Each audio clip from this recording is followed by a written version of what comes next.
What's up, Homestead homies? This is Off Grid with Doug and Stacy, and I'm Stacy. And today we're going to do a little surgery.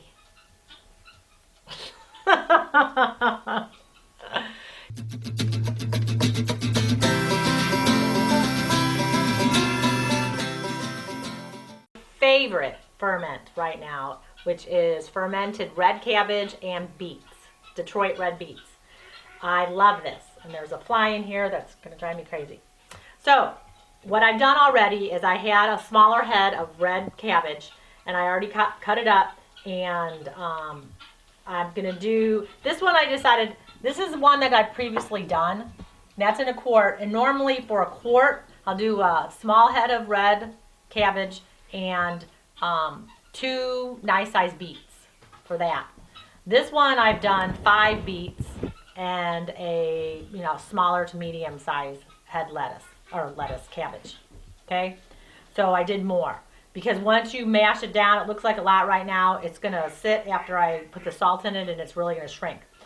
As a lot of you guys know, I love to ferment. So fermenting is my favorite thing, and it's just so wonderful. This stuff is addicting. I could sit and eat a whole jar, but I try to add it to my salads, eat it as like a, just put it as like a condiment. You can put it on top of a sandwich if you're making a sandwich.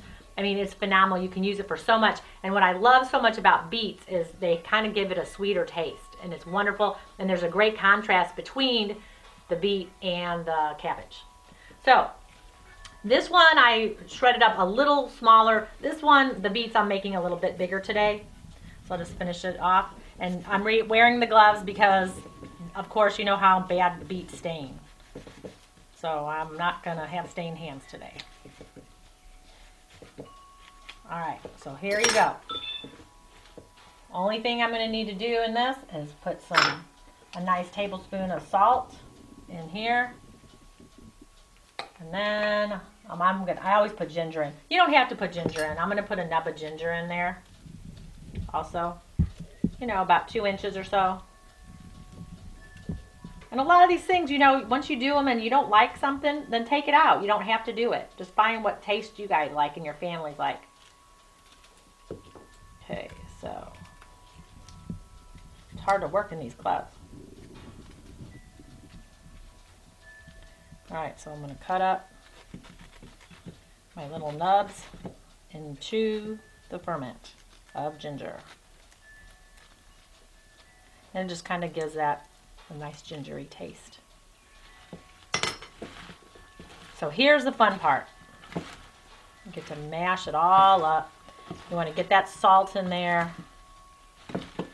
And since this is a half gallon I'm making, I think I'm going to put a little bit more salt in there. And the salt is what's going to help preserve it.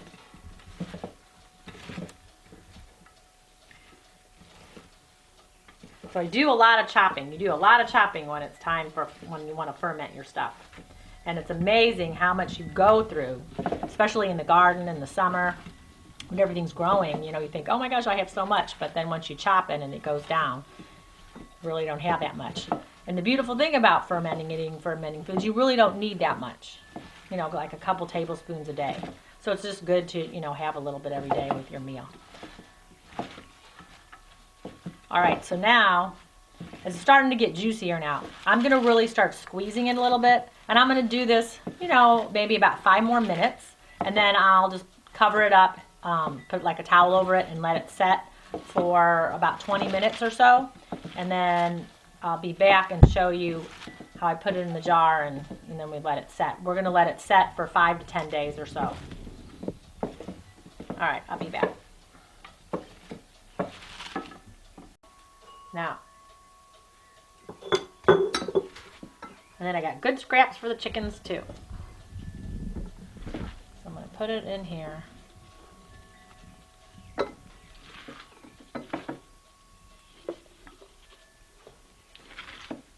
Fill it up, and then once it's filled up, I'm going to really mash it down good.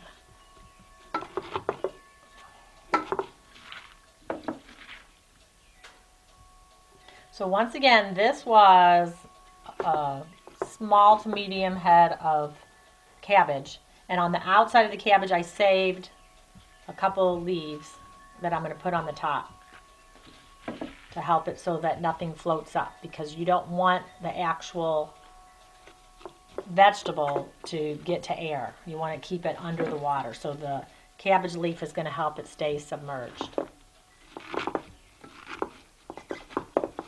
And it looks so pretty, and it tastes so good. I'll move this one out of the way.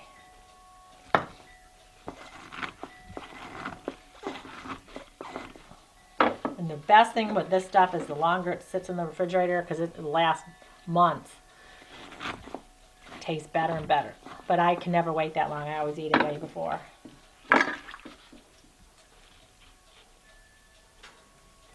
Now, definitely I don't have enough liquid to fill this up. So I'm going to make a brine solution out of like a teaspoon of salt, the Himalayan pink sea salt, which is the best salt that I really love, and that's the one that I prefer out of any of the real salts that are natural, that have not been messed up by man and have any caking agents or any things like that put into them. The pink Himalayan sea salt, I think, has the mildest taste. It has 83 trace minerals that the human body needs, and it is wonderful. So I try to use it for all my salting needs. Ooh, how'd I do it? It worked out perfect. All right, put my liquid in there.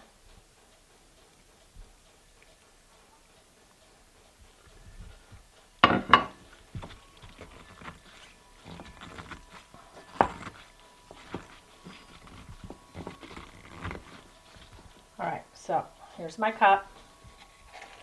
Put about a teaspoon of salt in there and make a little brine.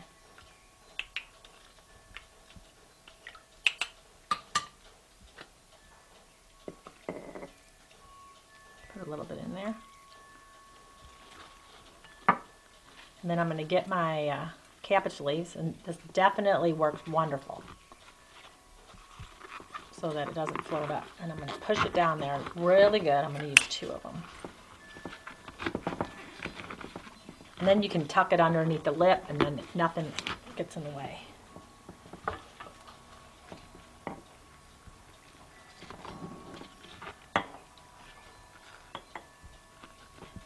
I might need a little bit more water.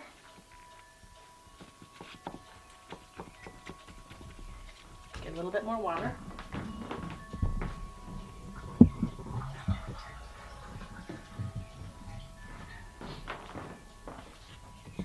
Okay.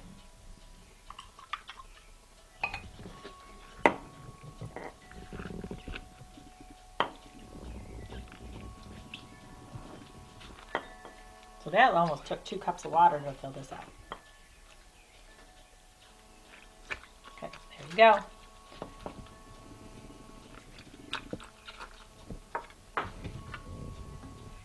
Then I'm going to put my lid on top.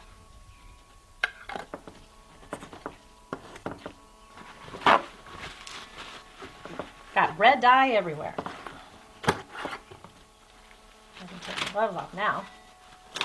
So you're going to put this in a bowl so that when it ferments, it's going to take 5 to 10 days to ferment. So check it after a few, and make sure over the days that you're doing this, I can fit.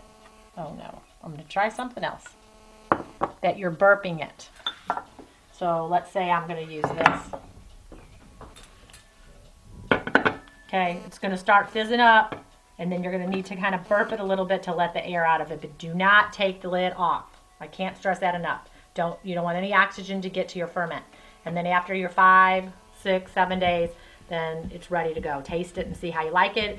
If you want it to go a little more tangier, then go ahead and leave it in there a little bit longer. And then once you're done, go ahead and put it in the refrigerator, and it will last you, a few months. 6, 7 months, not a problem. Longer. Okay? All right. So happy fermenting to you guys. This is Off Grid with Doug and Stacy, and I'm Stacy. Check us out on Instagram and Twitter, and I will be talking to you guys soon. See ya. Shut the lid back up.